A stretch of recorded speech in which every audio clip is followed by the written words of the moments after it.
शिवलीलामृत अध्याय 8 पूर्णविराम। ओम नमः शिवाय। विषय बानासुर की कथा और भगवान शिव का रक्षक रूप। एक दिन माता पार्वती ने विनम्रता से भगवान शिव से पूछा, नाथ, आप केवल भक्तों को वरदान ही नहीं देते बल्कि उनकी रक्षा के लिए स्वयं युद्ध भी करते हैं क्या? आपने कभी किसी भक्त की रक्षा के लिए युद्ध किया है?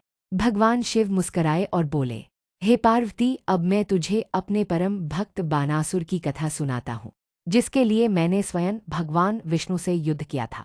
बानासुर भगवान शिव का परम भक्त। बानासुर एक शक्तिशाली राक्षस था।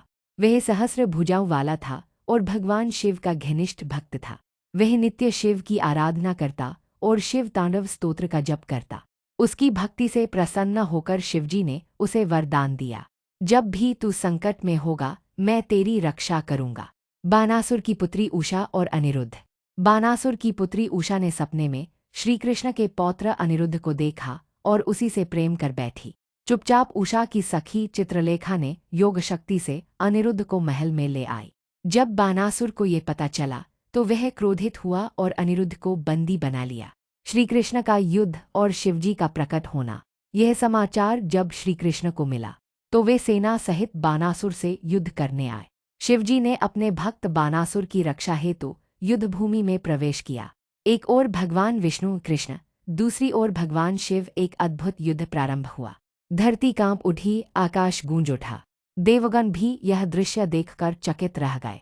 परंतु यह युद्ध किसी अहंकार के लिए नहीं, बल्कि धर्म, प्रेम और भक्त की रक्षा के लिए था।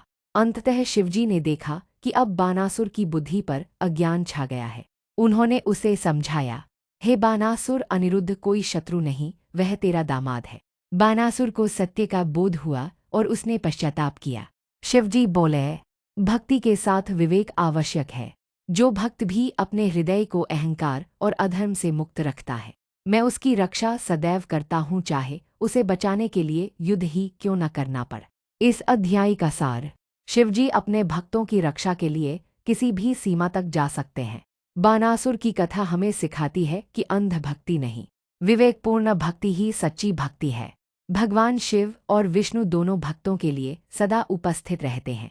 अंत में शिवजी कहते हैं, जो इस अध्याय को श्रद्धा से सुनता है उसका मन भय से मुक्त होता है और वह जीवन में धर्म, प्रेम और भक्ति के मार्ग पर चलता है।